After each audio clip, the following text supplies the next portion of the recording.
Hi.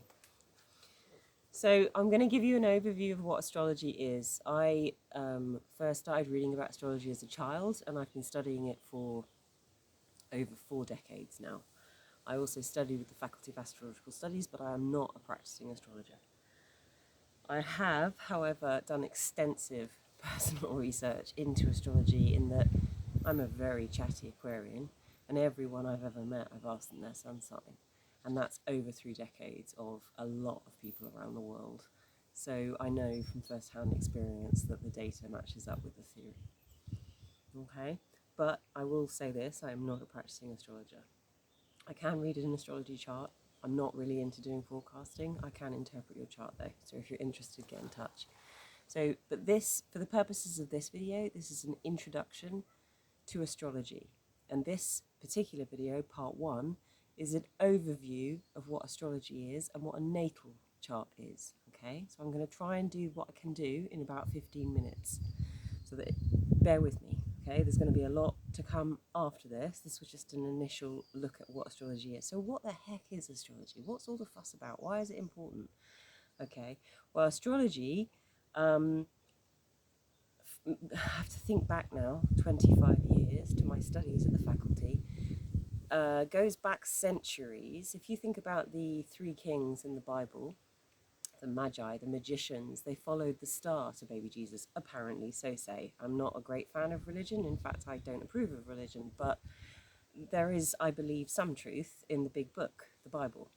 I'm not here to talk about religion. Astrology isn't a religion. It's a system of it's a theoretical framework in which to explain the world and us and everything in it. So going back to the Magi, they followed the star. That they were, in my view, and in a lot of people's view, astrologers, or at least one of them was an astrologer, and they were able to pinpoint when a particularly important soul, Jesus, entered this earth plane. So astrology embraces the theory of reincarnation. I'm not interested in whether you do or not. Astrology we're talking about here. So astrology embraces the theory of reincarnation. And a natal chart is the map of the position of the stars in the planet, the position of the planets, we'll call them. They're called stars, planets, whatever. Let's just not get too hung up on the semantics of individual of astrology. Just bear with me. Stars, we'll call them. When that soul chose, again, another theory embraced by astrology, to enter this earth plane. That's the time of birth. So your natal chart is based on your time, your place, the place that you were born, and your date of birth. 3 pieces of information are required in order to draw up an accurate birth chart, natal birth chart. If you want to go and do that, I would recommend Astrodienst, D-I-E-N-S-T, astrodienst.com. And you can do it for free, put in your time, date and place of birth, and there you'll have your own natal chart. I would recommend doing that so that you can follow along with what I'm saying in relation to yourself. Because like me and like most people, we get into astrology because we want to understand ourselves better. And then if it grows from there, great. But initially you need to look at your own chart because that's a point of reference that you have some understanding of. You have some understanding of oneself, we would hope. Okay, so the Magi followed it, so that just gives you an idea of just how long astrology has been around. If not way, way, way before that, centuries it's been around. This is a very ancient system of beliefs, theoretical framework in which to understand the world is the best way I think of putting it, and / art form. There is a degree of artistry to it because not only do you need to have the body of information and knowledge about astrology, which is the planets, the signs, the elements, the houses, the aspects, and then being able to put it all together, but you've also got a little bit of intuition and feeling and guiding your way through. It's not just intellect. Okay, so say for example, I was born in the UK. So obviously you can tell from my accent, hopefully, the UK. So I was born here. I came into this earth plane at a particular date, at a particular time. I'm not prepared to share that at the moment, but maybe later on. And that wherever those stars were at that point, or planets, around the Earth, at that particular point that I entered the Earth plane, will they are the map, my natal chart, and their vibrational frequencies, so their relationship to one another, so where Saturn and Jupiter were to one another in the sky above me or below me at that point that my soul entered the Earth plane, has an impact, or so astrology believes, on my personality. Okay, your ascendant, whatever constellation, so the constellations of the stars around the Earth at the time of my place of birth, whatever constellation was on the horizon is your ascendant, and whatever was on the other side of the what's the equator? Yeah, was your descendant. So which describes the type of person that you're most compatible with as a partnership. So let me just draw you a quick picture to show you what I'm on about here. So this is a natal chart, and because the globe is round, apologies for the roughness of this whiteboard, I've literally just made it, so bear with me. Your natal chart is like so. The equator is here, and this is known as your ascendant. It's a very important part of your chart, and the opposite is your descendant, the opposite, your partner. You also have a line that goes down the middle. This is called the immunocoli, which is IC, it describes your heritage or your family, and your MC, which is career, how you appear to the outer world. Okay, and then within this whole radial map, because it's a circle around, it's a globe around a globe, if that makes sense, describing the position of the planets in the sky at the time and place and time, place and date, in which you entered the Earth plane. You have, let me get this right, 3 houses. Sorry about my dog. Walkers.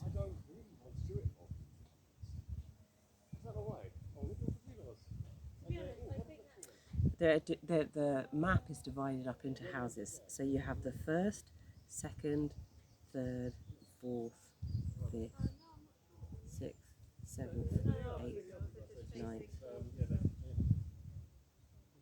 10th, 11th and 12th. And each one of these houses relates to a different area of your life. So the 1st house is your personality. That's how you show how you present to the world. Your ascendant is the mask. That's the face that you show to the world. It's also the interface. It's the filter in the way in which you experience the world through, your lens, how you interpret things initially, how you see things. Okay, and the 1st house is your identity, how people see you, how people perceive you. So it's your mask and your lens and your interface. The ascendant covers the whole of the 1st house, and then the 2nd house relates to beliefs, money, values, the things that you hold dear to you on a more internal level that people don't necessarily see. And then your 3rd house is siblings, early education, your neighborhood, your neighbors, communication. It's a Gemini house. So the 1st house is Aries, 2nd house is Taurus, 3rd house is Gemini, and then you come to the IC, which governs the next house, which is the 4th house, which is family. Again, as I said, this describes your background and where you're from. So the 4th house is family, the 5th house is creativity, children, self-expression, fun, love affairs. The 6th house is work, routine, daily routine, so it's a Virgo house. It also governs pets. The 7th house is Libra. This is relationships. Descendant, as I just said earlier, describes the type of person that you are best suited to balance you, because it's the opposite of your ascendant. So for example, my ascendant is Scorpio. My descendant, therefore, is Taurus. So as a Scorpio, I'm very sensitive, very perceptive, laser vision. I need someone who's a bit more relaxed, a bit more chilled. Just like, take it easy, babe. It's all right. It's cool. That's a Taurus. Taurians would rather just lie in a hammock and drink a beer and relax. And then when they get down to work, they'll be organised. They'll get it done. They'll get it done probably better than most people. But they won't be stressed about it. They'll be calm. They'll be practical and they'll be grounded. That's Taurus. And then we have the 8th house, which is the Scorpio house. So Scorpio relates to all things of depth psychology, the ability to see through situations, to see what's not being said. Also to do with quite taboo subjects that people aren't comfortable about talking about, all the things that we bury that aren't necessarily the most socially acceptable, but are there. Things like rape, murder, that kind of nasty, murky side of life.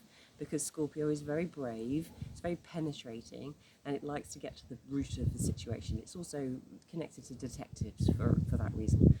And then the 9th house is higher learning. This is Sagittarius house, so it's to do with universities, adult education, teaching, lecturers, that kind of thing. Also religion, philosophy, and foreign travel.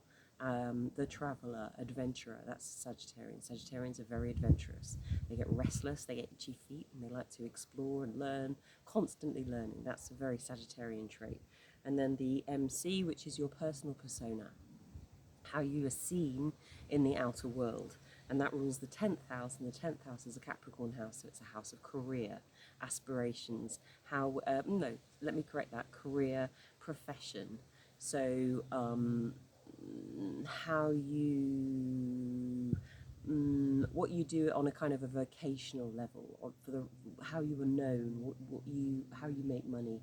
I mean, that's also kind of related to the 6th house because they're both material earth signs, so they're both related to the material aspect of life.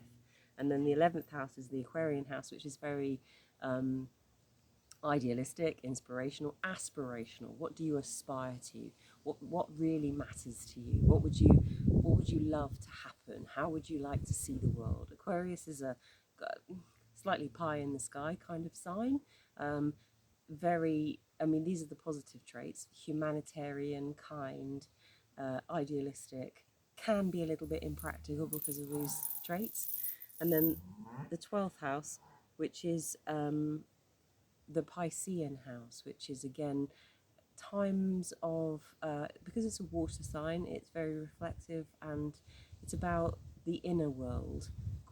It's connected to monasteries, nunneries and prisons, also hospitals, time in seclusion, because it's a spiritual house. It's a time alone where one connects to whatever you want to call as God or your spiritual life or whatever.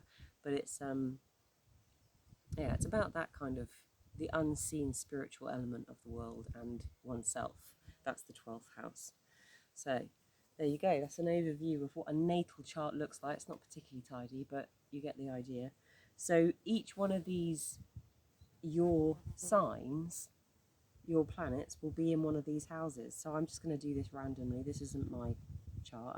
So that's the moon, that's your sun. So your identity in the 3rd house, that would be someone who likes to talk, likes to learn, likes to communicate, likes to teach. Sun in the 3rd house, and then you add a sign to it. So let's say sun sign in Aquarius in the 3rd house. That's definitely a very chatty, friendly person. Moon in, I don't know, let's say moon in Cancer. Moon in Cancer in the 6th house is a feeling person because it's the moon and it's in the sign Cancer, which is a water sign. It's very nurturing, very caring. In the 6th house, this would be, because it's the daily routine, this is someone who would probably be very well suited to a work as a counsellor, that kind of thing. Okay, so that is a very quick overview of what a natal chart is. I've got some notes here. Let me just check that I've covered it. Why did I get into astrology? I was given a book by my brother when I was about 8 years old. It was Linda Goodman's Sun Signs, classic book, and I remember reading it and thinking, oh, I sound pretty good, that's all right. And at the time, I was having a very difficult time. It wasn't the easiest of childhoods, like a lot of people, and having that book to refer to reassure me and remind me that actually maybe what I was being told wasn't the entire truth, and maybe I was actually all right, really helped me through some really dark times. And that's what got me initially hooked, I guess, on astrology. And then I kind of carried on researching it on the kind of on the low key level, I guess, with asking other people their sun signs and observing what they were like, and help me understand that actually basically validate this system of thought, this intellectual structure in which to understand the world by asking people what their sun signs were. And then later on I got into proper astrology and studied with the faculty and learned to read charts, and then it became a lot more involved and a lot more interesting. And over the decades now, I've gathered a quite extensive library of astrology research resources, and found it fascinating and insightful, and an awful lot of truth to it. I mean, it's not for everyone. Some people probably think it's really dull, but if you're here, you're obviously a little bit interested. Anyway, this is just a very hopefully short, we're going to try and keep this under 20 minutes, intro, part one to astrology. If you're interested, check out the other parts, and we'll go into the, as I've said before, we'll go into the other elements. So we'll have a look at the houses in more depth, the planets, the elements, and the signs, and the aspects, their relationship to one another. And then we'll have a look at chart interpretation. So hopefully by the end of the course, you'll be able to download your chart from AstroDienst, as I mentioned at the beginning, and interpret your own chart, and then maybe look at other people's charts and help you understand and see if astrology helps you and is interesting to you. Maybe even a little bit of forecasting. Okay? I look forward to seeing you again. Bye-bye.